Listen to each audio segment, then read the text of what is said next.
quand le péché déforme tout. Nous poursuivons notre étude biblique dans la Genèse, verset par verset.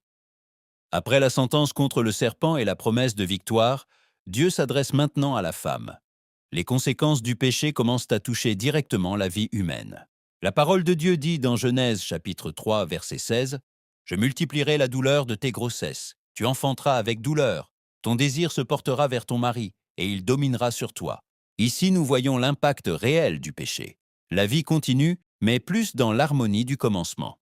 L'enfantement, qui est bénédiction et continuité, est désormais accompagné de douleur. Ce qui avait été conçu pour fleurir dans la paix se développe dans l'affliction.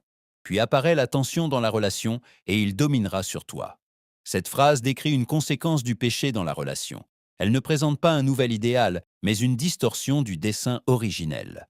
Là où il y avait harmonie et complémentarité, apparaissent domination et tension. Le péché altère la dynamique créée par Dieu et marque la coexistence humaine par la lutte là où il y avait unité. Et cela ne s'est pas arrêté en Éden. Chaque fois que l'être humain pêche, le schéma se répète. La paix est troublée, la clarté s'affaiblit, l'harmonie se brise.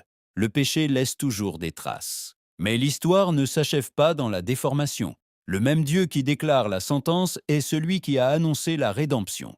Le péché déforme tout, mais Dieu restaure. L'écho de la voix de Dieu.